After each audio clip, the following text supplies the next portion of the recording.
Hello everybody, Treno here, and today we are taking a look at another dev blog. This time about the German Raketenautomat double-barrel rocket launcher vehicle, or to give it its actual full title, the Zwillind Raketenautomat Oerlikon 8cm armoured fighting vehicle.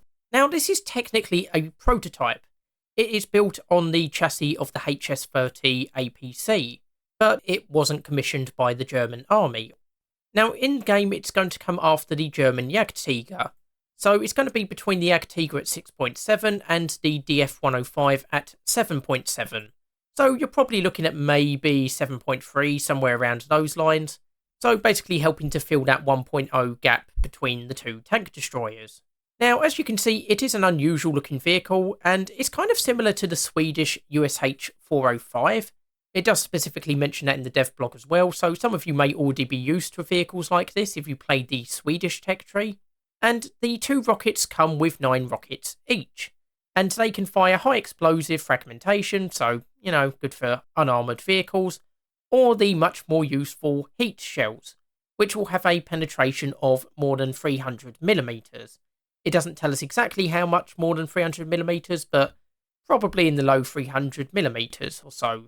I'm also told that the rockets have quite a high velocity, so they'll be effective even at longer ranges, or at least medium range. And quite interestingly, we're told that all 18 rockets can be fired in a 2-second burst. Now, I wouldn't recommend you do that in most situations, but if you get jumped on by an enemy tank, and you just need to destroy it there and then, being able to fire 18 heat rockets at it is probably not the worst thing in the world. Of course, reloading the rockets after that is going to take a long time, but at least you'll still be alive. But of course, this does mean that when you do need to reload your rockets, you should probably be somewhere safe, or at least withdrawing from the battle. Now, like I mentioned earlier, it's built on the chassis of the HS-30 armoured personnel carrier, so it's going to be quite fast, 60 kilometers an hour or 37.2 miles per hour. But that does come with the downside that, being an APC, it's going to have very thin armour, which probably won't protect against much more than heavy caliber machine gun rounds. And we're also told that the crew is only 3, so if even one shot gets in and kills 2 of your crew, then obviously that's game over. Your vehicle will be destroyed from lack of crews. So this is definitely a glass cannon sort of a vehicle. So yeah, this is going to be a very unusual vehicle. I'm kind of surprised we're getting it in the update, to be honest. I don't usually play the high-tier German tank destroyer lineup. I'm currently on the Tiger 2, so I don't know if this vehicle is more of a nice to have, or if it's filling a role that is massively needed in the German tech tree. Either way, I think this will be a nice vehicle to have in the game.